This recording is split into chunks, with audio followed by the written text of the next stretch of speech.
नमस्कार दोस्तों, आज मैं आपको गणेश भगवान की 5 कहानी सुनाने जा रही हूँ। प्रेम से बोलिए गणेश भगवान की जय हो।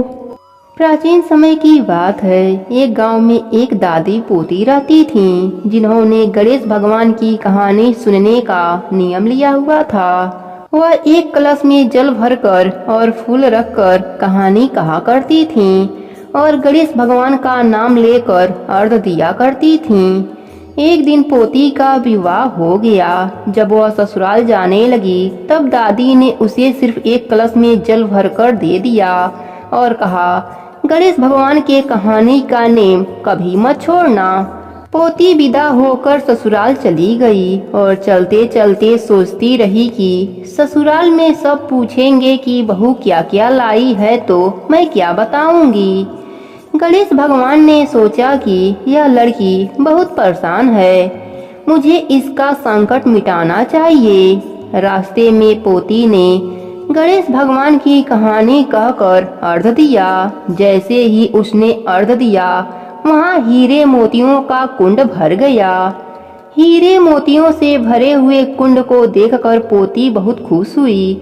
फिर वह खूब पहन ओढ़कर ससुराल पहुंची। वहाँ उसके ससुर जी ने उसकी सास से कहा, हमारी बहू तो बहुत बड़े घर की है, बहुत धन लेकर आई है। तुम ऐसा करो, पड़ोसन के यहाँ से मूंग चावल लाकर बहू के लिए भोजन बनाओ। जब उसकी सास मूंग चावल बनाने लगी तो बहू ने कहा, माँ जी, आप यह मूंग की दाल और चावल मेरे कलश के जल से बनाओ। सास ने अपनी बहू की बात को मानकर कलश के जल से चावल और दाल बनाई। तभी चमत्कार हुआ। उनकी पूरी रसोई अनाज और तरह तरह के पकवान से भर गया। यह देखकर सास बहुत खुश हुई। उसने अपने बहू से कहा, बहू आओ भोजन कर लो। तब बहू ने कहा, अभी घर में किसी ने भोजन नहीं किया तो मैं भोजन कैसे कर लूं, और मेरे गणेश भगवान की कहानी कहने का नेम है। सास ने कहा, बहू मैं भी कहानी सुनूंगी।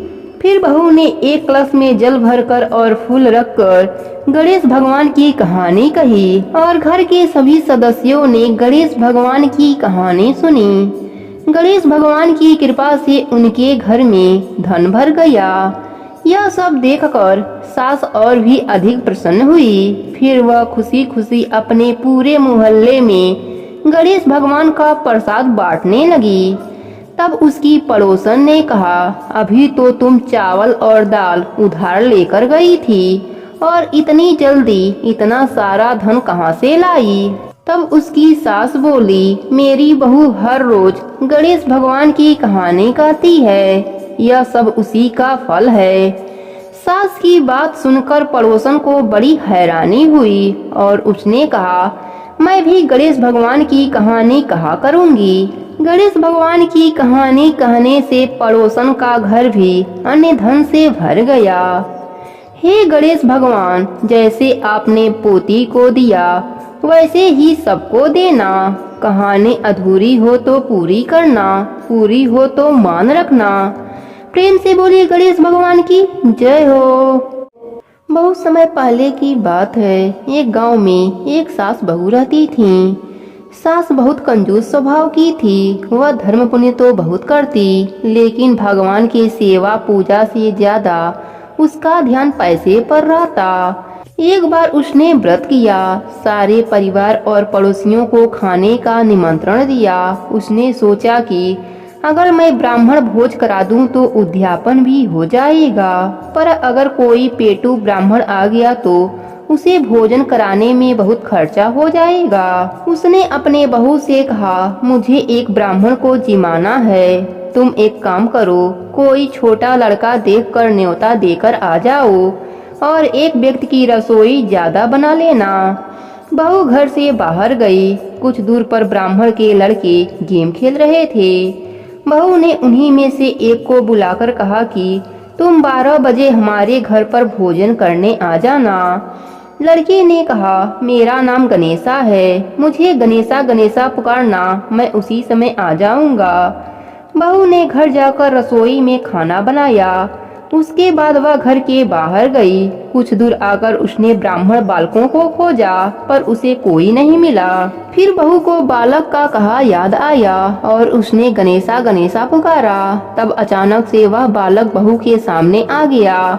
बहू उसे घर लेकर आई और कहा, ब्राह्मण देवता, आप हाथ मुंह धो लो। फिर बहू ने सुंदर थाली में भोजन सजाया और उस बालक के सामने रख दिया। सास छोटे से ब्राह्मण को देख बड़ी खुश हो रही थी। साथ ही मन में सोच रही थी कि बड़े ही कम खर्च में ब्राह्मण भोज हो जाएगा। उस बालक ने पूरा भोजन समाप्त कर दिया। फिर और भोजन लाने को कहा। वह खाता ही जा रहा था, उठने का नाम ही नहीं लिया। धीरे धीरे वह बालक पूरे घर और मेहमानों का भोजन चट कर गया। सास बहू को मन ही मन कोस रही थी कि कैसे को न्योता दिया, पर अब क्या किया जा सकता था। भोजन करने के बाद उस लड़के ने दक्षिणा में चांदी का सिक्का मांगा। बहू को यह बात सुनकर बुरा हाल हो रहा था। उसके पास चांदी का सिक्का नहीं था। बहू सास के पास सिक्का मांगने आई। सास ने उसे 2-4 बातें सुनाकर चांदी का सिक्का यह सोचकर दिया कि अगर दक्षिणा नहीं दिए तो ब्राह्मण भोज का पुण्य नहीं मिलेगा। बहू ने ब्राह्मण बालक के पांव पूजे और सिक्का देकर उसे विदा किया। जैसे ही वह विदा हुआ तब सास बहू ने मुड़कर घर के भीतर देखा। घर में खूब हीरे मोती चमक रहे थे। सास बहू दोनों धन देखकर बहुत खुश हुई और बोली, विनायक जी का हम पर कृपा हुआ है। हमारे धन्य भाग जो हमारे घर विनायक जी भोजन करने पधारे। सास बहू मिलकर विनायक जी की जयकारा लगाने लगीं। हे विनायक जी महाराज, जैसे आपने सास बहू पर कृपा करी वैसे ही अपने सभी भक्तों पर अपनी कृपा बनाए रखना। कहानी अधूरी हो तो पूरी करना, पूरी हो तो मान रखना। प्रेम से बोलिए विनायक जी की जय हो। बहुत समय पहले की बात है। एक गांव में एक भाई बहन रहते थे। भाई बहुत गरीब था पर उसकी बहन पैसे वाली थी। जब बहन की ननद का विवाह था तब बहन ने न अपने भाई को विवाह में आने का निमंत्रण दिया और न ही कोई चिट्ठी भेजी। भाई को बाहर वाले से पता चला कि उसके बहन के ननद का विवाह है। भाई ने गांव वालों को बताया। तब गांव वालों ने अपने घर से चुनरी, बिछिया और साड़ी जैसा जिनसे बन पड़ा कन्या के लिए दिया। भाई सारा सामान लेकर बहन के गांव पहुंचा। बहन के घर जाने पर उसकी बहन की देवरानी बोली, भाभी जी आपके भाई आए हैं। बहन ने पूछा, कैसे आए हैं और क्या पाना है। देवरानी ने कहा, पैदल आए हैं, फटी पगड़ी फटी धोती पहने हैं। बहन बोली, मेरे ससुर हवेली के सामने दुकान में बैठे हैं, मुझे शर्म आती है। भाई को बोलो पीछे के दरवाजे से आए। भाई के आते ही बहन ने भाई को एक कमरे में बंद कर बाहर से ताला लगा दिया। एक तरफ लड़की का विवाह हो रहा था, गाजे बाजे बज रहे थे, अतिथियों को भोजन कराया जा रहा था और दूसरी तरफ भाई को कोई पानी तक पूछने वाला नहीं था। भांजे की बहू को दया आई और उसने दरवाजा खोल दिया। दरवाजा खुलते ही भाई वहां से भागा। 2 दिनों से भूख प्यास के कारण उसे चक्कर आने लगे। रास्ते में गणेश जी का मंदिर था, वहां जाकर गिर गया। रोते रोते गणेश जी को अपनी व्यथा सुनाई और बोला, आज मेरी गरीबी के कारण से मेरी सगी बहन ने मुझे धिक्कार दिया। घर जाने पर मेरी पत्नी जब पूछेगी कि विवाह से क्या मिठाई लेकर आए हैं तो मैं क्या जवाब दूंगा। गणेश जी को उस पर दया आ गई और वह बोले, मेरे बगीचे से ककड़ी और तरबूज तोड़कर ले जा। भाई ने ककड़ी तोड़कर झोला भर लिया और अपने घर गया। घर जाते ही बच्चों ने पूछा, पिताजी बुआ के यहाँ से हम लोगों के लिए क्या लाए हैं। झोला खोलते ही छोटे तरबूज सोने के गेंद में बदल गए। बाकी के तरबूजे काटे तो उनमें से हीरे मोती निकले। पत्नी बोली, आप बहन के घर से इतना कुछ क्यों लाए? आपकी बहन ने हम लोगों को बहुत ज्यादा दे दिया है। भाई ने कुछ जवाब नहीं दिया। गणेश भगवान की कृपा से उनके दिन बदल गए। भाई का काम धंधा जोरों से चलने लगा। धीरे धीरे गहने बने, रहने के लिए मकान बन गए। पत्नी बोली, ननद जी को बुला कर लाओ।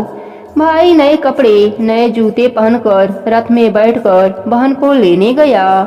देवरानी बोली, भाभी जी आपके भाई आए हैं। बहन ने पूछा, कैसे आए हैं और क्या पहना है? देवरानी बोली, रथ में बैठकर खूब ठाट बाट से आए हैं। बहन बोली, मेरे भाई को बोलो कि हवेली के सामने से आए, मेरे ससुर देवर जेठ देखेंगे।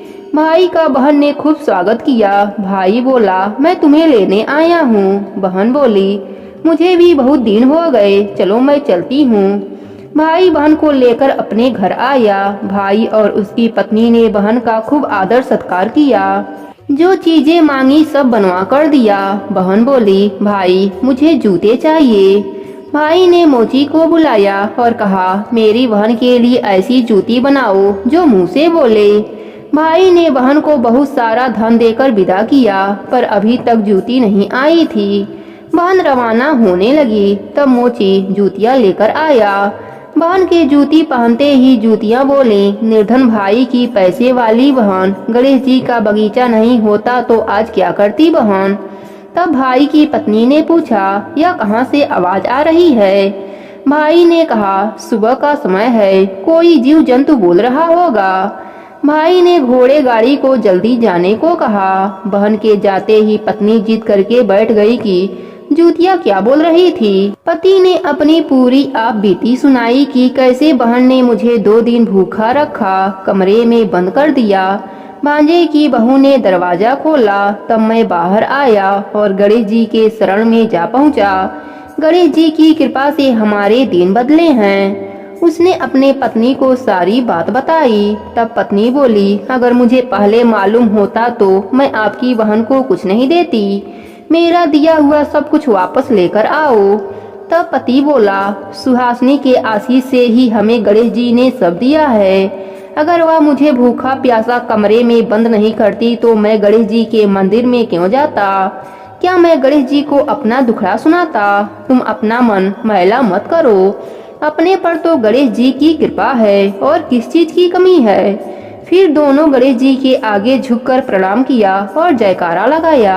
हे गणेश जी महाराज, जैसे आपने गरीब भाई पर कृपा करी, वैसे ही अपने सभी भक्तों पर अपनी कृपा बनाए रखना। प्रेम से बोले गणेश भगवान की जय हो। एक समय की बात है, एक गांव में सुखिया नाम का एक किसान अपने पत्नी पुष्पा के साथ रहता था। उसके पास काफी जमीनें थी जिस पर वह खेती किया करता था। सुखिया गणेश भगवान का भक्त था। वह सदा श्री गणेश का जप करता रहता था। सुबह शाम गणेश भगवान की पूजा करता। एक दिन वह अपने खेत में काम कर रहा था। शाम का समय था। उसी समय उसकी कुदाल मिट्टी में किसी चीज से जाकर टकराई। उसने काम रोक कर देखा पर उससे कुछ नहीं मिला। रात होने वाली थी तो वह घर आ गया। रात को सपने में उसे गणेश भगवान ने दर्शन दिया। उनके पैर से रक्त बह रहा था। सुखिया ने उनसे पूछा, प्रभु यह सब क्या है? तो उन्होंने कहा, यह चोट तुम्हारी कुदाल से लगी है। जिस जगह तुम्हारी कुदाल टकराई थी वहाँ मेरा वास था, वह मेरे पैर में लग गई। तब सुखिया रोने लगा और बोला, प्रभु मुझसे बहुत बड़ा पाप हो गया, मुझे दंड दीजिए। गणेश भगवान ने कहा, मैं तुम्हारी भक्ति से बहुत प्रसन्न हूँ। जिस जगह तुम्हारी कुदाल लगी वहाँ मेरा एक मूर्ति मिलेगा। उसी स्थान पर मेरा एक मंदिर बनवाकर मेरी भक्ति करो। यह कहकर गणेश भगवान अंतर ध्यान हो गए। सुखिया यह बात अपने पत्नी को बताई। तब पुष्पा ने कहा, यह भी तो हो सकता है कि यह सपना सच ना हो। पर सुखिया को अपने प्रभु पर पूरा भरोसा था। सुबह होते ही वह अपने खेत पर गया और वहाँ उसने खुदाई करनी शुरू कर दी। कुछ समय खोदने के बाद सुखिया को गणेश भगवान की मूर्ति मिल गई। सुखिया ने ध्यान से देखा, कुदाल की चोट से मूर्ति के पैर में निशान बन गया था। सुखिया मूर्ति को लेकर घर गया और अपने पत्नी को दिखाया। उसकी पत्नी हैरान रह गई। अब सुखिया का मन बदल गया। वह केवल भगवान की भक्ति करना चाहता था। अगले दिन उसने मंदिर के लिए थोड़ी सी जमीन अपने पास रखकर अपने सारे खेत बेच दिए। पुष्पा ने उसे काफी समझाया, पर सुखिया ने कहा, मेरे प्रभु ने मुझे आदेश दिया है तो मैं जरूर करूँगा। यह मंदिर अवश्य बनेगा, चाहे मुझे खुद को बेचना क्यों ना पड़े। खेतों को बेचने से उसके पास काफी धन आ गया। उसने मंदिर का निर्माण शुरू करवा दिया। इसी बीच यह बात सारे गांव वालों को पता लग गई। जब पूरा मंदिर बन गया और मूर्ति की स्थापना का समय आया तो गांव के लोग इकट्ठा हो गए और सुखिया से बोले, यह मूर्ति खंडित है, इसके पैर में कुदाल से निशान बना है, इसे हम मंदिर में स्थापित नहीं होने देंगे। मंदिर के लिए दूसरी मूर्ति लाओ और इसका विसर्जन कर दो। सुखिया ने कहा, यह मंदिर इसी मूर्ति के लिए बना है, मेरे प्रभु यहीं रहेंगे, यह भगवान का आदेश है। लेकिन गांव वाले नहीं माने और उसे एक दिन का समय देकर चले गए। सुखिया रोते रोते भगवान गणेश जी के मूर्ति के चरणों में ही सो गया। रात को उसने सपना देखा, भगवान गणेश मुस्कुरा रहे हैं और उनके पांव का घाव भी ठीक हो गया। गणेश भगवान ने कुछ नहीं कहा और अंतर ध्यान हो गए।